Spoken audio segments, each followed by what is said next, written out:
my fair friends. I'm Ruby Ruse, this is Baby Bunny, and welcome to Fairy Fortunes. On today's episode, I am finally finishing my series on fairy fortunes and geomancy. So I'm very excited to bring you the close of this series. I hope you enjoyed it, and I'm very excited to make my very first playlist. So that will be linked in the description box below. I hope you will check out all of the Fairy Fortunes and Geomancy series. So today in this final episode, I have two new fairy creatures to show you and talk about today. And of course, the first one that I'm going to discuss is the Fairy Princess. So the Fairy Princess is a character that we all know and love. In fact, there is a company that pretty much devotes itself to making stories and highlighting the stories of the Fairy Princess. So this concept of this character is truly a part of our modern culture today in many ways. So the Fairy Princess represents that element of excitement. It's about the embracing an adventure. So if you think about all of the stories of those fairy princesses that you've encountered, they're always embarking on some kind of quest or mission, or something has happened to them and they have to traverse this unknown land. So they always succeed in the end, it seems, but they do have to go through trials and tribulations. So something to keep in mind when the fairy princess comes up in a fairy fortune reading is that she's not the fairy queen, is she?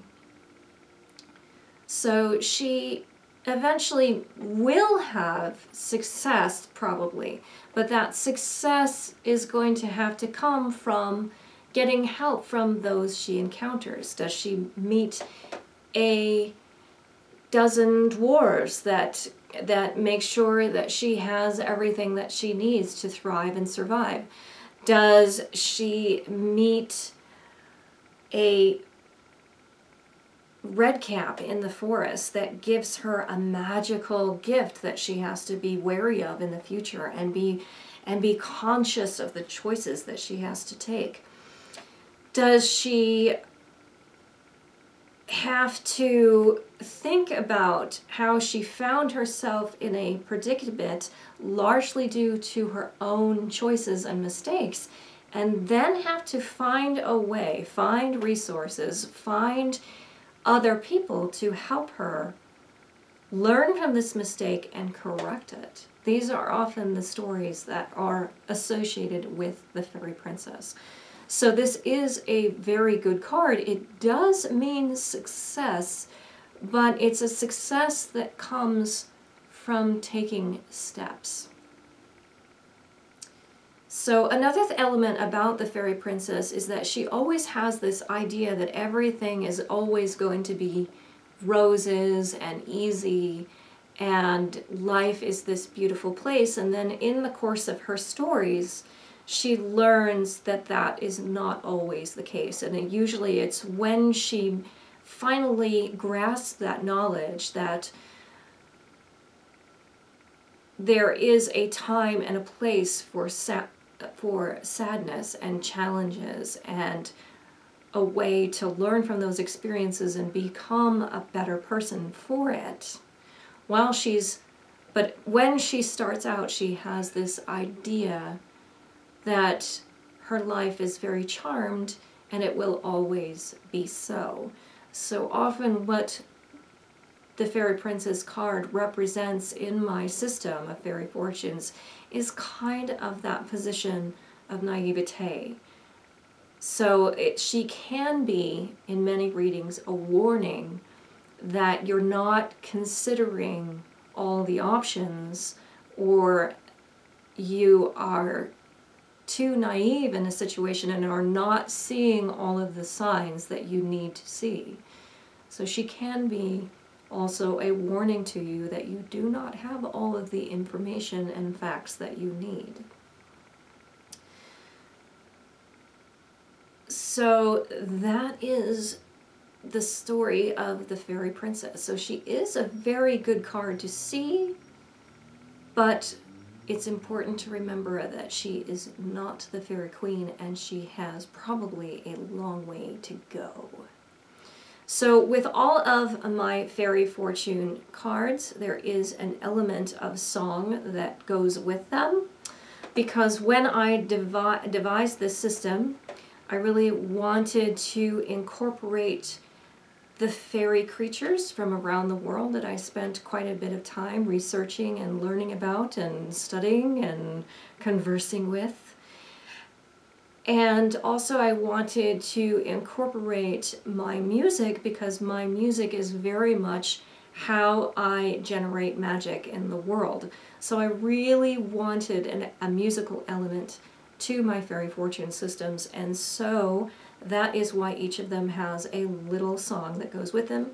So while we are at it, before I move on to the next card, I will also sing both songs together at once so I don't forget them. The princess of fairy presumes the world permits only perfumes. Her present is charmed, a future unarmed. She never considers what looms. A villa like Via loves change. Her home any road she can range. A whirlwind is bright, her weakness is spite, but vigor and vim her exchange.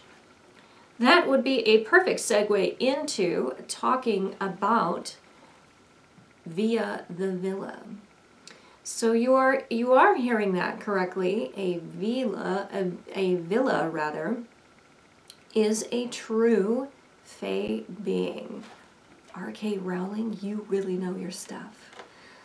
R.K. Rowling, of course, featured the villas in many of the, well, more than one of the Harry Potter books, and they are a Slavic fairy. Now, what's interesting about the villas is that these are fae beings that are often associated with ancestor spirits, and in many of the folklore that you find on the fae is that there is this speculation about what the fae are.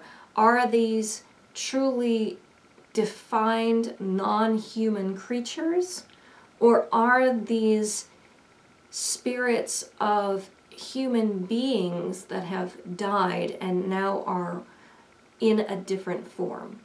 So the villas are very much associated with that energy of spirits of ancestors.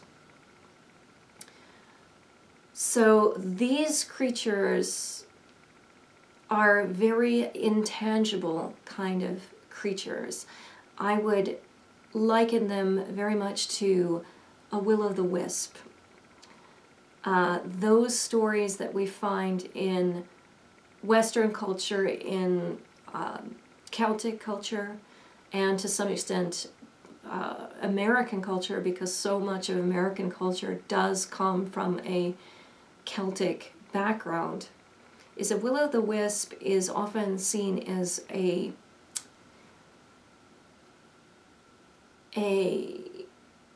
filmy ball of light that is insubstantial and is there one minute and gone the next. And so I have associated that energy with the villa in that context, is that these are spirits that resonate with that deep personal history and that insubstantial, untangible kind of resonance. So in Latin, the word via means the road. And when we start on a road, we don't necessarily have to know where we're going yet in order to follow that road. Sometimes the most important thing is that journey, not the starting point to end point, but what it means as we make that trek, as we follow that path, and we encounter twists and turns and have adventures and lessons along that road as we go along. And so that's kind of the energy that is associated with Via the Villa. So what the villa can mean in a reading is that there is a direction that needs to be taken. And maybe that direction is not so much to focus on that end game, but just to begin, to initiate, to start. The other thing about Via the Villa is that she's not always kind. Rather, I should say, she is kind, but she's not necessarily nice. The villas tell you what you need to know, not necessarily what you want to hear, which can be two very, very different things. So if you think about an ancestor type spirit, a lot of times our grandmothers, and they take this role as they're living with us, as these great teachers, oftentimes a grandmother figure is that voice that says to you when you're on the wrong path. And she's very blunt sometimes with the things that she has to say. And so this is the notion of Via the Villa, is that she has compassion. That is a given. But it is important for her to tell you the truth. And that is the story of Via the Villa. I do want to encourage you to check out the blog portion of fairyfortunes.com, which I will have linked below, is that I do talk about many of these beings in the fairy fortune system in greater detail on individual blog posts devoted to them. And in addition to that, I give a lot of resource information on those blog posts detailing some stories where you can read to find out more about these beings. So definitely the villa is very much accessible now that Harry Potter is so much a part of our modern culture. And lastly, I do want to point out that these characters are based in Geomancy. And so in the Geomantic system, there are the symbols of Geomancy, and they are little pictographs that depict what these beings are in their geomantic form. So in Geomancy uses a binary system of 4 lines of just marks, really. And each of those marks represents an element of life. So the first is the element of fire, the second element, the element of air, the third line represents water, and finally the last line is earth. So, and if you'll notice, each line has either one of these marks or 2 of these marks. So here we have this is the fairy princess here, or in the Geomancy, the correct term in Geomancy is actually Fortuna Minor. The fairy queen in Geomancy would of course be Fortuna Major. So the little pictograph that it shows is like this. It's supposed to look like a fork or staff kind of coming down. So as I think of that, is that it's a fork or a staff that you're using to walk with.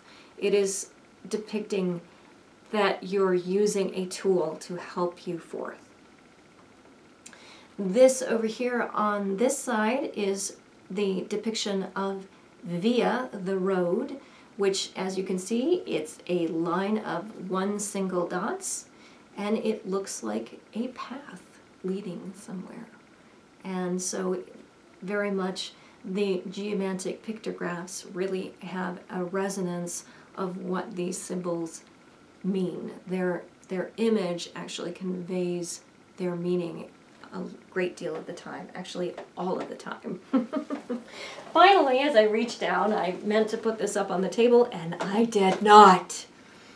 So here it is. I have mentioned this book in other portions of this series, but as a closing ending to this series, I would like to bring out this book again. This book is written by John Michael Greer, and it is called The Art and Practice of Geomancy. If you are interested in the practice of geomancy, if you're interested in learning more about this binary system of pictographs and how to cast a chart of your own, I highly, highly recommend this book.